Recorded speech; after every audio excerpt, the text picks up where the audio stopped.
आगे। दोस्तों, कोई रास्ता नहीं है शमशान के आगे। कहने तो मनवादी लोग कहते हैं, कहने के तो मनवादी लोग कहते हैं कि मंदिरों में भगवान राम हैं, लेकिन भगवान राम को झुकना पड़ा संविधान के आगे। लेकिन भगवान राम को भी झुकना पड़ा संविधान के आगे। कहना है गीत के माध्यम से, जो संविधान को लाए हैं हम उनको लाएंगे, जो संविधान को लाए हैं हम उनको लाएंगे। भारत में सदा के लिए, दुनिया में सदा के लिए राष्ट्रीय ध्वज लहराएंगे। भारत में सदा के लिए राष्ट्रीय ध्वज लहराएंगे।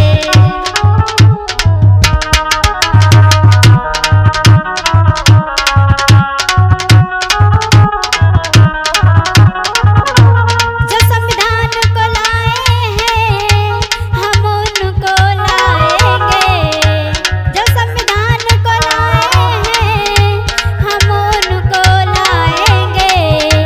भारत में सदा के लिए, दुनिया में सदा के लिए राष्ट्रीय ध्वज लहराएंगे।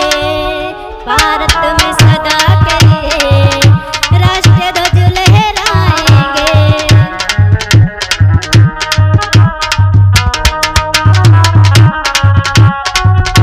समता भी दिला दी है, मनवाद मिटा दी है।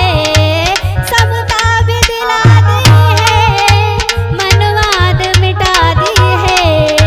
मेरे बहुजन कृपा कर दो, बैकवर्ड भाइयों कृपा कर दो, हम सरकार बना लेंगे।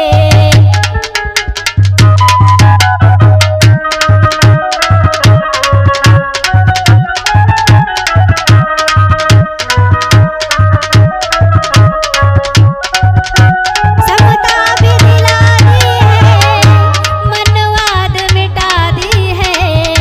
समता भी दिला दी है, मनवाद मिटा दी है। मेरे बहुजन कृपा कर दो, बैकवर्ड भाइयों कृपा कर दो, हम सरकार बना लेंगे।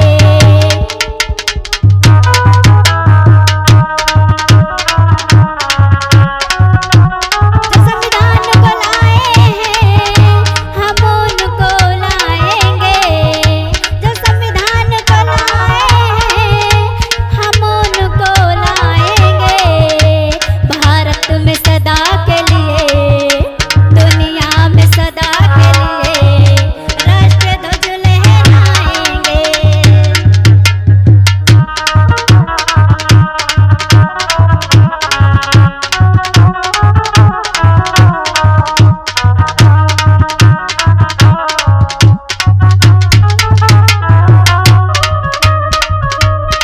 जब बहुजन से बहुजन लड़बै करी, लड़बै करी। जब बहुजन से बहुजन लड़बै करी, तमनवादी माजा मरबै करी। जब बहुजन से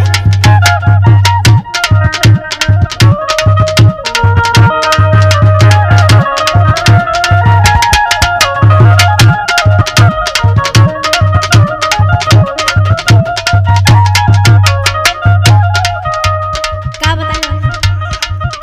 जब बहुजन से बहुजन लड़बै करी, लड़बै करी। जब बहुजन से बहुजन लड़बै करी, तमनवादी माजा मरबै करी। जब बहुजन से बहुजन लड़बै करी, लड़बै करी। जब बहुजन से बहुजन लड़बै करी, मनवादी माजा मरबै करी।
के फर्ज निभैबा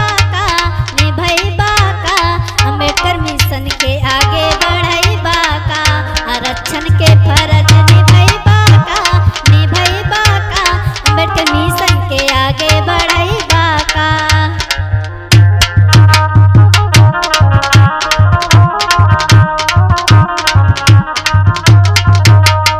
रिजर्वेशन के फर्ज निभैबू का अम्बेडकर मिशन के आगे बढ़ैबू का रिजर्वेशन के फर्ज